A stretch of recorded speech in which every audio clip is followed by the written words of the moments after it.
Well, good morning, everyone. Thomas Montgomery with IIMFL and Smart Money Alliance. It's my pleasure to visit with you this beautiful Wednesday morning, April 7th, 2021. We get together with our distribution partners most weekday mornings at this time, just a minute or so before 8 o'clock Central, to talk strategies, tips, techniques, share success stories, and provide updates when necessary. As I think most of you know, we have three primary types of referral partners or distribution partners. We have affiliates, we have credit literacy educators, and we have joint venture partners. And today's training is certainly relevant to all three. And I should be sharing my screen if technology is working with me this morning. And our primary focus is to do a quick campaign overview and hit the major points, the major elements of each of the campaigns. Before I get started, though, I do want to announce that the new front-end system for access to capital is live, and it ties into the full conversation today, but I'll show it to you briefly, and then I can minimize this screen so we can see the agenda fully. So on iimfl.org, now on the home screen, which is where I'm at, you'll see the access to capital featured here at the top, but also it's accessible through the drop-down menu. In either case, it's going to take us over to no surprise, the access to capital page. The access to capital page includes, refresh it, includes a brief YouTube video that's updated. If I recall, it's like 3 minutes, a quick overview, a brief introduction, and essentially it has two action steps available on this page, one of which is where the leads go. Now, for the leads, they go into this field that's here on the right-hand side, and it's a three-step process. Step one is just collecting first name, last name, email, and phone, which is clearly listed here. They'll hit get started, and just as the introduction says over here in the paragraph, then it'll take them to step two, where they'll be able to review and agree to the terms and conditions online. This is more efficient than them having to wait to receive a DocuSign from us. And then after step two, it takes them to step three, and step three is where we gather some more demographic information about them, nothing too burdensome, and the referral source is inquired about on step three. Now, if you're astute at all, you're saying, well, wait, what if they forget to put my name on here? How am I going to get credit? Well, there's two workarounds on that. You can either walk them through these steps, but what will happen instead, the preferred way, is get set up free and easy as one of our affiliate partners. And I know many of you are already affiliates, but this is a new affiliate partner system that's integrated in to the rest of the database. So this allows you to get better reporting and a better client experience. So technically, it would be advisable for each of you to go get set up, even if it's redundant, get set up again as a new affiliate partner using this link. It's free and easy. Once you complete that, you're going to get an email from the system. And I believe now it's right away. Initially it wasn't, but I believe now very promptly you'll get an email, and it's going to have two links on it. One link is if you want to sign up other affiliates, because even though we're not network marketing, we're not MLM, we pay override commissions. So one link will be to sign up other affiliates. So that's how you get your new affiliate link to sign up sub-affiliates, is by becoming an affiliate partner yourself, free and easy. The second link replaces this. So instead of feeding them into the general form, which is the beginning of a three-step process on the main website you're looking at now, you'll get a link that's coded to you. And so it won't ask who referred them, because we don't have to. It's using your unique link. So how do you get your new unique link to submit access to capital clients? You become an affiliate partner, free and easy. How do you get the new link to sign up sub-affiliates so they can do the same and you get overrides? You become an affiliate partner, free and easy. So the new front-end system is alive and well. if you have landing pages from before, those will still work, but those won't feed into the new system. And the old system will continue to operate for quite some time. But what that's going to do is if you send them to your old landing page, that's fine. They'll be in the queue. We normally batch them once a week. They'll get DocuSigns and they'll be processed. So you're not going to be hurt or not paid based upon using the old system, but you're going to be able to get better reporting if you use the new system. I know a question will probably come up, it hasn't been typed yet, but as well, are we going to migrate the old clients into the new system? And the answer is no. Those that have gone through DocuSign, there's executed DocuSigns, that process is stable and there. This new process allows us to onboard clients more quickly and for you to get more feedback as they go through the process. One other comment to share with you, and then we'll get over to the main agenda. I mentioned there's 3 steps for a client now, right? The filling out of the form, whether it be this form on the Access to Capital main website or the version that you get automatically free and easy when you become an affiliate partner under the new system. So that's one. Number 2 is for them to review the terms and conditions. So instead of a DocuSign terms and conditions, it's online and they have to agree to it or they're not able to proceed. And then the third, again, is the gathering the demographic information. I've already told you that. The reason that I mention that again is that if they just do step 1, but they don't complete the subsequent steps, the system will notify you. And that's awesome, right? Because I know a lot of you are like, well, I'm waiting to hear back. I submitted a client. What happened? Well, you'll be notified once a client has used your link, which you get by becoming an affiliate partner free and easy, once they've done step 1. And then you also will be alerted once they've completed all 3 steps. So we have an affiliate partner, affiliate manager. His name is Scott, that is managing the technical aspect. That's not my expertise. If you feel that it's not working correctly, let me know. But we actually delayed rollout until today based upon validating that it works. So again, email if you feel like there's an issue, but to the best of my knowledge, it is working. So that's the new front end for Access to Capital. So in summary, on the iimfl.org, we go to the Access to Capital page, and it would be highly advisable for everyone to click this gray box, free and easy, and become an affiliate partner in this new database, which will give you 2 links, one to sign up sub-affiliates, one to sign up clients. And then sometimes you have to refresh for this form to show. This is a direct feed into the CRM, so it acts a little quirky. But anyway, you'll get a link, and then you'll be able to give that link to your prospective sub-affiliates and or prospective clients. Okay, so I'm going to minimize that. I'm going to maximize this, and we're going to go ahead and get started with our agenda today. So our agenda today for April 7th is we want to do a quick campaign overview. And the truth is we really have 2 campaigns. So let's step back. We're a 501c3 nonprofit, and we focus on 3 things: improving financial literacy, improving credit, increasing access to capital. Now those 3 overlap. They're interrelated, aren't they? So financial literacy isn't a specific campaign. It just surrounds everything that we do. So technically there's 2 campaigns, one to help entrepreneurs access capital to start or grow a business. And secondly is to help entrepreneurs or individuals improve their credit, because better credit offers many benefits: increased access to housing, transportation, and of course, business financing. So you might say, well, Tom, if there's 2 campaigns, why are we looking at 3 columns?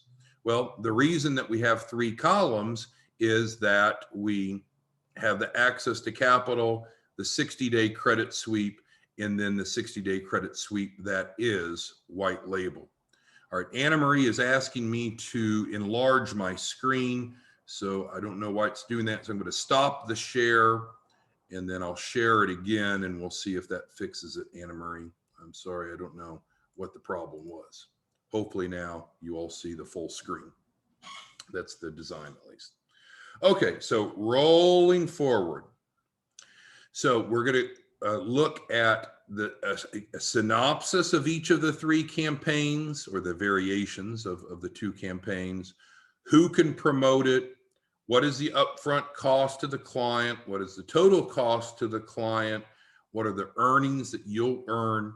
How do you submit those leads or clients? What are some best practices? And at the bottom here, just a synopsis of, okay, how do you become an affiliate? And frankly, we just looked at that. That was the gray box that we highlighted. How do you become a credit literacy educator? It's actually filling out a form on the 60-day credit sweep, which we didn't look at, but it makes sense. Joint venture partners, you know, we're not really that anxious about bringing more joint venture partners on. We will, but we need to see that they can perform. The last thing we want is to keep adding joint venture partners and having more and more of those that don't produce. Now, some of you all are doing great, but there's some joint venture partners that are just a bump on the log, and that is wasting everyone's time and energy. So before we're admitting new joint venture partners, what we'd like you to do is submit at least 1 white label client, which we're going to define here in a moment. Okay, so let's work from the top down. And if you have any questions, let me know. Barry's already got his first question. So for JV partners, which he is one, in good standing and good producing, thank you, Barry, says, I don't have my affiliates from my office to do a new affiliate link. Correct. If you're a JV partner, it's like you bought a Domino's franchise. This is a bad analogy, but it's easy for me to use. So you bought a Domino's franchise. So when you hire cooks and cashiers and delivery people, you don't have to go notify Domino's that you hired Betty and Susie and Timmy to work for you. So they're underneath your umbrella. You manage them, you train them, you pay them. We don't need to know who your cook is, who your cashier is, who your delivery people are as a JV partner, because you're paying them, we're paying you, and which we'll talk about a 50-50 split of the revenue, net revenue. So it doesn't matter to us. Okay, so now let's go ahead and go through. So what is the synopsis of access to capital? It's certainly to get capital to start or grow a business, and it's guaranteed. That is a strong proposition in itself. Now we can dig a little bit deeper. It's a no upfront cost, guaranteed $100,000 capital raise, minimum $100,000, and there's no minimum credit score, no minimum time in business for them to be able to participate. And again, 100,000 is the minimum, not the cap, because you have some people that don't listen and they'll say, well, I need 125,000. This won't work for me. Well, sure, it will work for you. It's just our blanket guarantee is 100,000. That doesn't mean that we can't help you raise more if you're credible enough to raise more. So I'm going to work down through access to capital, and we'll come back to these other columns. I think if I go across, it'll be confusing. Okay, so access to capital, we've covered the synopsis, haven't we? Who can promote access to capital? Affiliates and JV partners. Credit literacy educators don't, unless they're also an affiliate and or joint venture partner. What is the cost to the client to enroll? $0 up front. $0 up front. No money for the client to enroll in access to capital. We don't collect anything from them. What's the total cost to the client for the access to capital program? We charge them 6% of the capital raise. And you know, we do a 50-50 split with you, but that's the total cost at the end of the day for the program itself. What are the earnings that you would recognize? If you're an affiliate, you get $1,000 up front. If you're a joint venture partner, you get $1,250 up front. And when I say up front, I mean that we collect the deferred refundable deposit from the client after their first capital raise, their first tranche of capital, and then we pay that out. You're not responsible for collecting that from the client. And then also, that's why it's and, you also receive payment off the back end, and you earn 1% of the capital raise if you're an affiliate, 3% if you're a joint venture partner. Now, our affiliate model is not MLM, not network marketing, but we pay 3 levels deep. So frankly, we're still paying out 3%. Let's just use some examples. So we got Brian on the line here, and I lost my list of who's here. We got Brian on the line. We've got Bruce online, and we have James.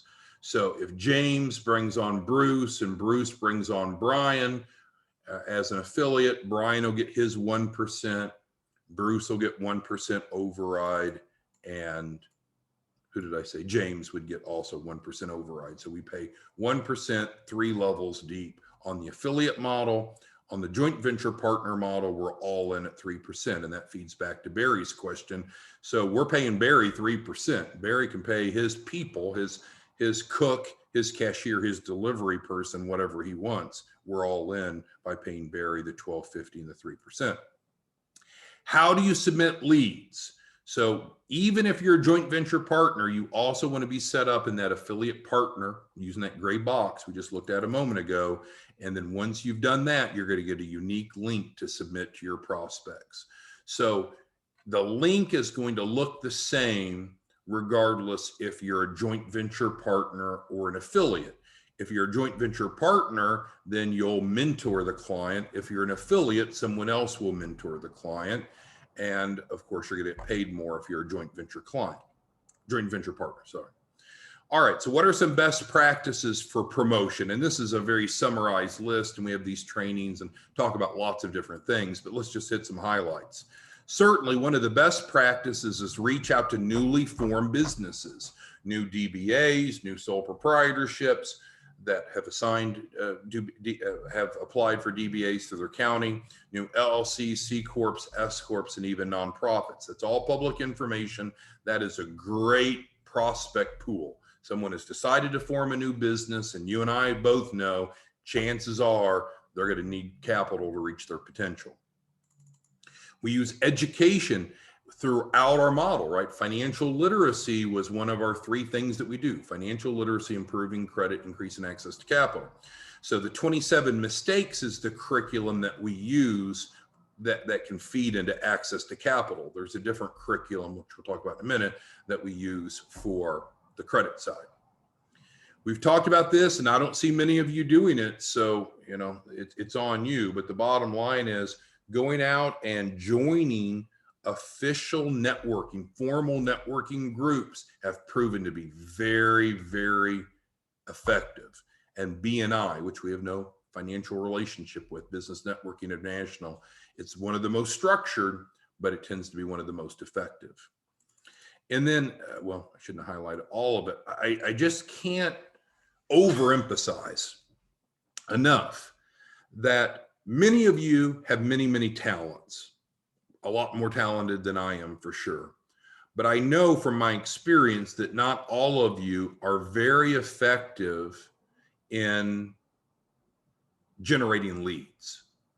So what you do not have to feel restrained by is a burden to be a lead generator. There are people that are experts at that will do that for you. And so right now we're talking about the Access to Capital campaign. You can go on to Upwork, Fiverr, or other places, and there are people that will create, manage, and implement a lead generation campaign for you to keep your funnel filled. Now, some of you are quite competent and proficient in generating your own leads. And if that's the case, it's what we call the buy or build. If you're good at it yourself, you build it. But if you're not so good at it, or it's not the best use of your time, then you buy it. So do we all build our own homes? Probably not. Most of us will buy a home. Do we all make our own clothes from scratch? Typically not. We typically buy. We don't build. We don't create our own clothing. Well, when it comes to lead generation, there's a small number of you that are probably proficient enough in generating your own leads that you should do it yourself. But if you don't have at least 100 leads a month, I would argue either you're not dedicated enough time to it or you're not very good at it. And that's okay. It's not an insult.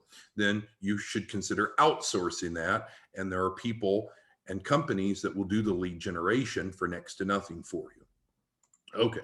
So now we've covered the first column. This is one campaign, Access to Capital. Let's move to the next campaign. And the next campaign is credit, and it's split into 2 categories: white label or normal. White label or normal. So some of these cells are going to be the same. I'll bring attention to where there's a difference so we don't have to go through it twice. Okay, so what is the synopsis for the 60-day credit sweep, sometimes called 605B? Better credit in less than 60 days with no risk. That's a pretty good proposition. Let's dig in.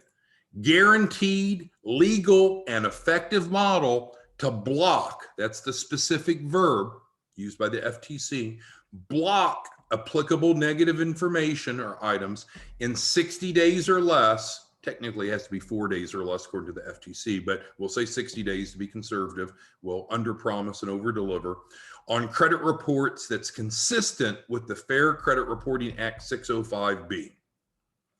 And so thus, better credit provides increased access to housing, transportation, and business financing. So certainly, can the credit sweep interface with access to capital clients and vice versa? Sure. If credit is a barrier from them having access to capital, then the 60-day credit sweep may be a resource for them.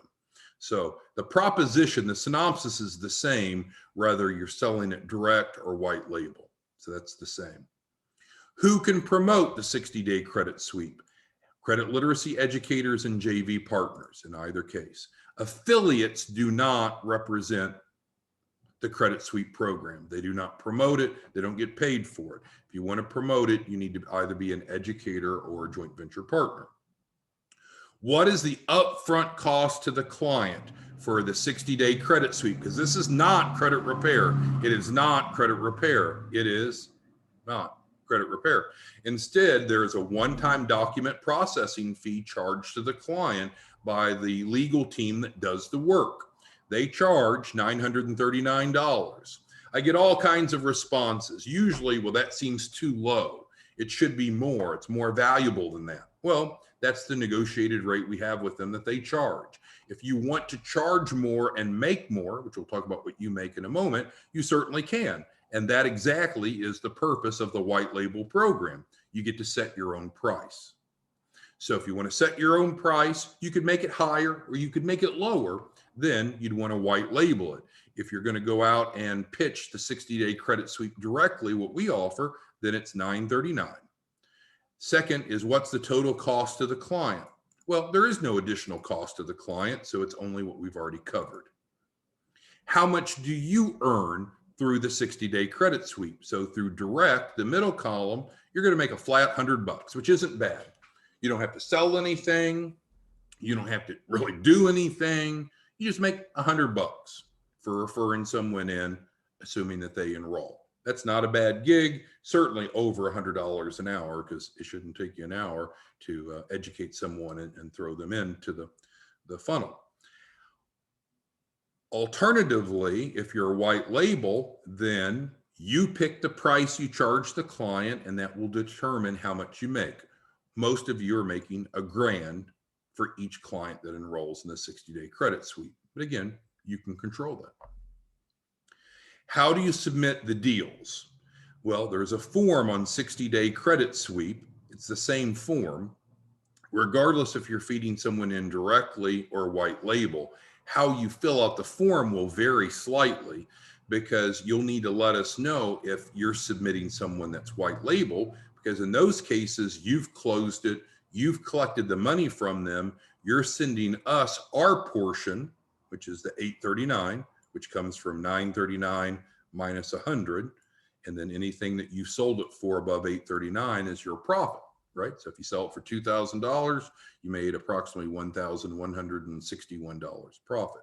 If you sold it for $0, you gave it away, then you just incurred an $839 loss. You have to be careful about that.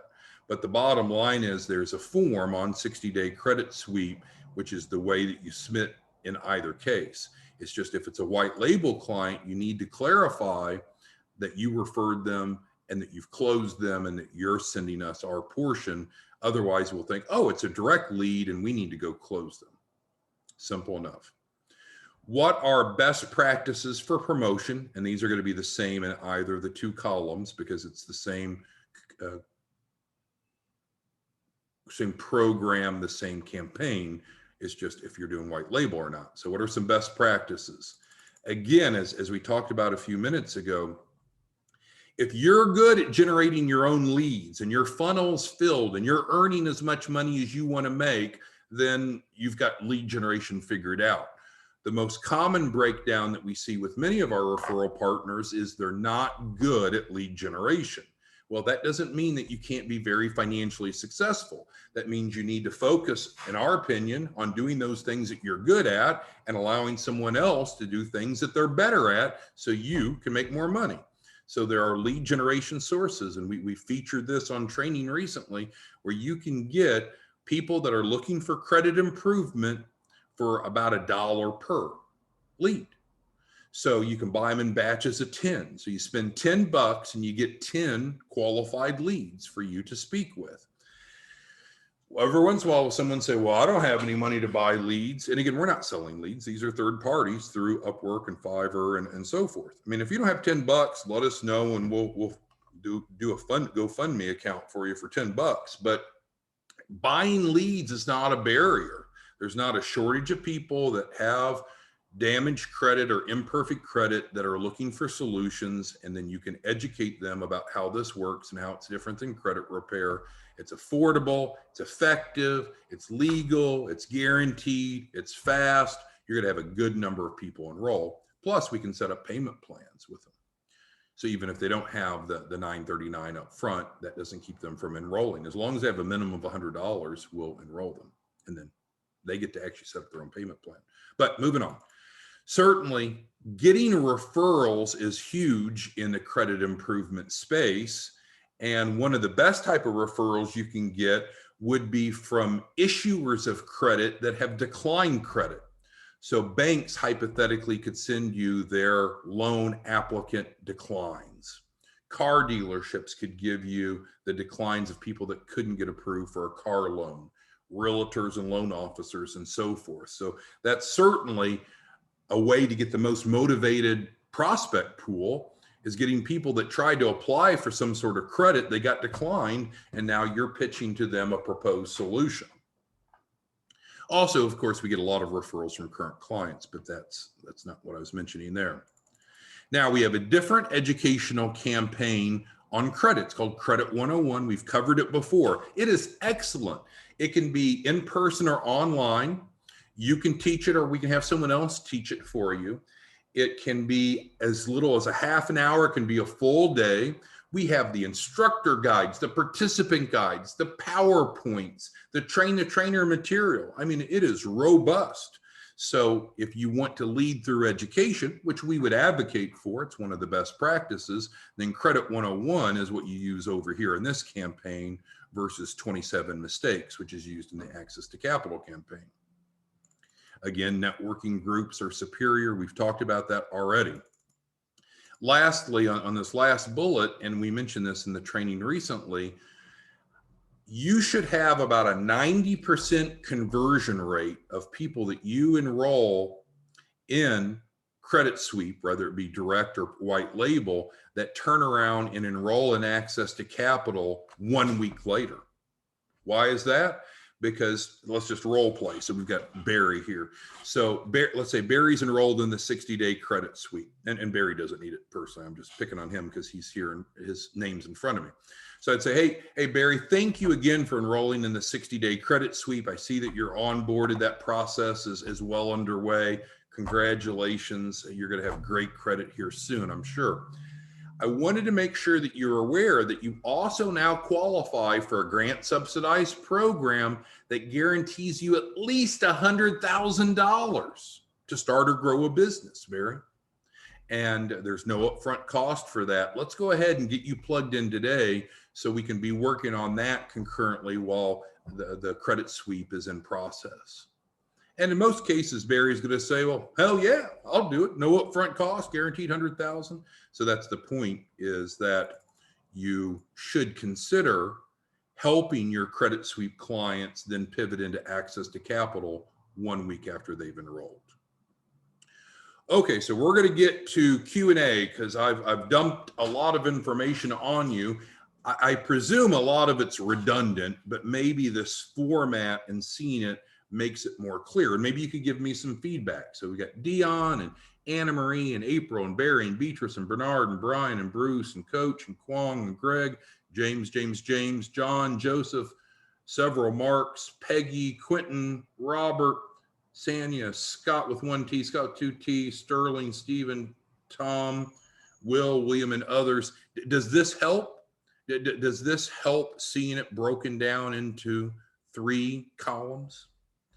Let me know. Okay, we're going to get into your questions. So Brian is one of our mentors, and he's asking about participation guides. Well, the participation guides are sent automatically. They're linked through the 4-week curriculum. And of course, we're talking about access to capital. If you've gone through access to capital, then you will have received the 4 weekly emails with the participant guides linked. The first, if you're mentoring clients, which you are, Brian, then when we assign a client to you, you are copied or blind copied on the first lesson. And then, of course, you see it then. But if any of you have not seen the participant guides, then you can email us and we can plug you into those. But those are always linked to the weekly lessons. And there's 4 weekly lessons as clients go through access to capital. And John asked about this form. So yes, sir, I will send a PDF version of this out with the recording. It should be later today. James asked a really question about Credit Boost. So Credit Boost continues to be offered. We're not emphasizing it. Credit Boost has been a bit of a pain in the rump. So Credit Boost preceded Credit Sweep. So Credit Boost concept is let's go add new positive credit to boost scores. And so we charge them nothing up front for Credit Boost. We only charge them based upon credit increase. Well, guess what happens, James? If you take a bunch of people that have bad credit and then you enroll them in a credit improvement strategy, Credit Boost, not credit repair, but credit improvement, don't charge them up front and they promise to pay you later. Whew. A lot of those people do not pay, or they pay kicking and screaming. They've not paid their bills in the past. Now they've got better credit. They still have the same many times they have the same behavior and mindset. I don't want to pay my bill. So that is exhausting. We have almost 500 lawsuits that are being filed against clients that have not paid. Not all of them Credit Boost, but many of them. 500 lawsuits. It's crazy. It's unnecessary. You know, when people don't do what they promise to do, it's unfortunate. It's disheartening. So since Credit Boost, James, is based upon the concept, okay, we'll help you. You won't pay anything up front. You'll pay us later. When you offer that type of proposition to people that haven't paid their bills in the past, that was kind of a recipe for an AR dog pile. So Credit Boost is still available. No changes to it, but we're just not emphasizing it as much because it's exhausting and disheartening to help people get better credit, and then they don't want to pay the bills. But Credit Boost is alive and well. We're just not emphasizing it as much for those reasons.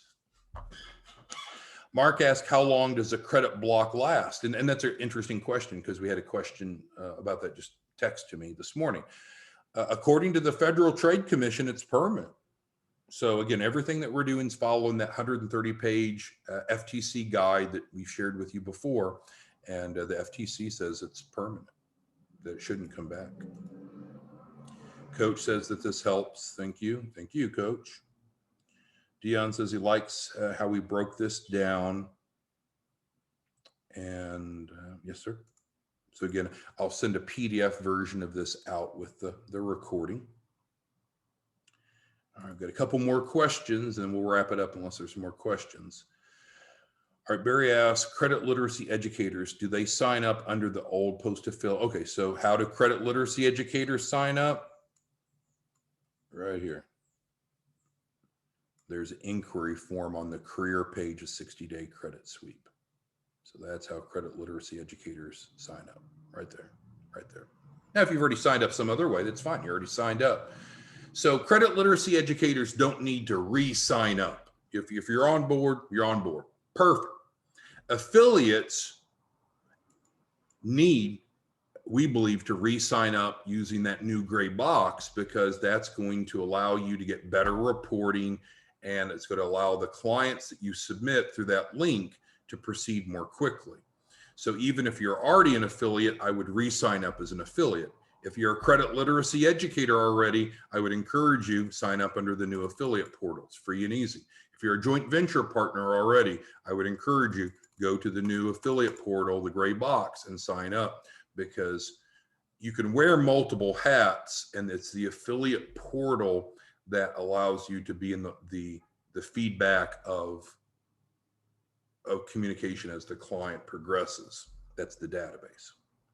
All right, Anna Marie says, great breakdown. Thank you, ma'am. Mark, the FTC guide we've gone through before. You'll see it in the past trainings. It's a 130-page guide that breaks down in painful detail the 605B process. All right, so we covered Barry's question just now. All right, Brian asked, in week 2, so again, Brian's asking about the Access to Capital program, which is perfect. Let me highlight it here. So it's 4-week curriculum. We all know that. And we assign a mentor.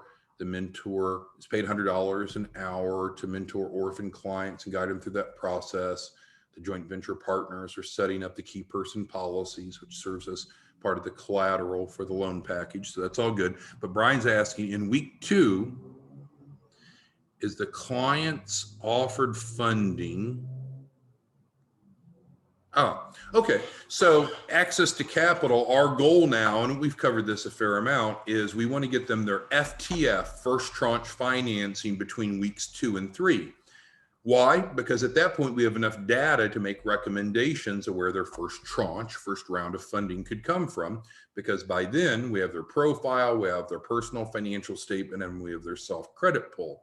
So we pretty much know about their 3 C's. We haven't built their loan package yet. They're not ready to go for an SBA loan or whatever, business loan. The packaging is not complete. That takes 4 weeks, but we do know enough about their own mitigating circumstances to look for that first tranche of financing. We like to get clients their first tranche or first round of funding between weeks 2 and 3 for a couple reasons. It's good positive confirmation to the client they made a good decision to enroll. And also it gets you paid, because we covered down here, you get paid $1,000 to $2,000, $1,250, depending upon your role, affiliate or joint venture partner, once they've submitted their deferred refundable deposit. So we anticipate collecting that from the client after they've raised capital, and that should be in week 2. So Brian's question was a little bit different. I gave you more background probably than necessary. So Brian is asking where that funding could come from. And so you're right. We have some clients that just pay their deferred refundable deposit out of pocket. Some just put it on a credit card. But our real design is for them to not have that $2,500 deferred refundable deposit out of pocket, but for it instead to come out of financing raised through the process, through the program. Now you might say, well, wait a second, wait. You're talking about a $2,500 deferred refundable deposit. And here we're saying the total cost of the client is 6%. Well, the reason we put that is it's a deferred refundable deposit, right? So they get it back. Will they pay a deferred refundable deposit? Yes. But do they get it back? Yes, as long as they complete the capital raise of $100,000 or more. So it's like if you and I went down to the local apartment complex and we want to rent a 2-bedroom apartment, and they say it's $1,000 a month. Well, great. That's what the rent is. That's what you and I are going to pay. Maybe we split 50-50. Is there also going to be a deposit? Typically so. Is the deposit a cost of renting the apartment? Technically not. It's a deposit you put down. So I guess it impacts your pocket. But as long as you fulfill what you say you'll do, you get the deposit back. So that's why we didn't delineate deposit here. But they will have a $2,500 deposit after their first raise of capital. And Brian is just asking about where that first round of capital could come from. We look at different options based upon their 3 C's. We do not care. We are not concerned if someone comes to us in a weak position. If they come to us with terrible credit, great, not a problem. Credit is fluid. Credit doesn't have a history. We can help them move, in most cases, from subprime to prime credit. Not a problem. What if they come to us with none of the second C, cash flow? Not a problem. They can come to us stone cold broke. We've had homeless veterans come to us. Awesome people. Thank them for their service. We can get them through the Opportunity Fund up to $40,000 in 30 days. We just had the training on that. What if they come to us and they have no collateral? No, the third of the 3 C's. No problem. We can help them set up a collateral assignment. So that's what you and I do, right? We solve problems. You get paid extraordinarily well by helping people solve problems, whether it be accessing capital and or improving credit. On the access to capital, if they lack any of the 3 C's, we have innovative ways to help them fix that problem so they either become credit worthy, cash flow positive, or collateral rich. Okay, so thank you for that question, Brian. Hopefully I answered it without too much side discussion. One of our 3 James that's on today asked, can you elaborate on the purpose of participating in the life plan? Certainly. So in week 1, James, of the access to capital, we're going to start working with the client on building out their business plan and financial projections. Why? Because that's part of a well-constructed loan package, isn't it? Because if we're going to go to a lender or even an investor, they need to be able to see what the business is, what it does, where it's been, where it's going. And so we pay for that out of our pocket. You don't pay for it. The client doesn't pay for it. We spend a crazy amount of money providing, unfortunately, or I guess maybe it's fortunately, on providing cloud-based software to make it easy and efficient and effective for access to capital clients to get a lender compliant business plan and financial projections. And so that's where it comes into play. And we start them with that immediately. From the moment they're onboarded, they're going to be provided access to that cloud-based software at our expense, not at theirs. And then James has a second question. Can clients enroll more than once in access to capital? Absolutely. And that's an easy way for you to double, triple, quadruple your income, James. A lot of people have lots of ideas for business. They want to start business A and business B, and they got business C that's been sitting on the shelf, and business D is something they might want to partner with their cousin Joey with. Great. You can enroll people 1 time, 2 times, 3 times, 10 times, 100 times, 1,000,000 times into access to capital. Now, each time they're going to go through the process because we're going to treat each as a separate project, a separate capital raise. But yes, sir, it's fine. And you would follow the same process that we've gone through.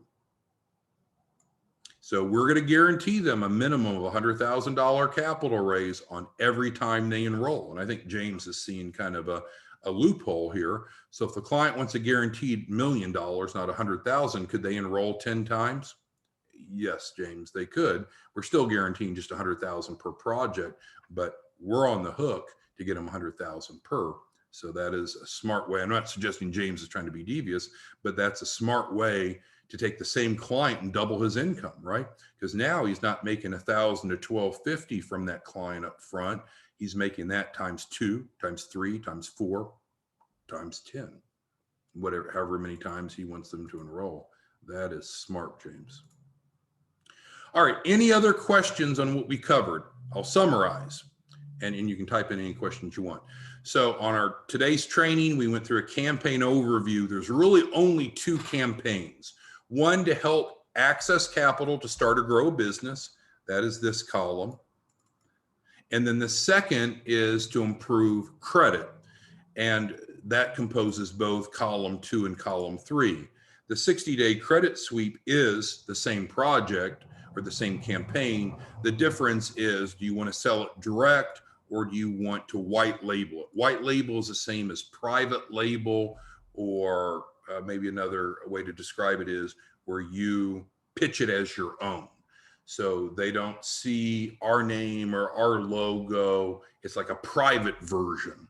And we don't charge you. There was a lot of discussion about this should be a $10,000 private label package. But at this time, we're not charging anything. And as long as you're productive, you'll never be charged for the white label program.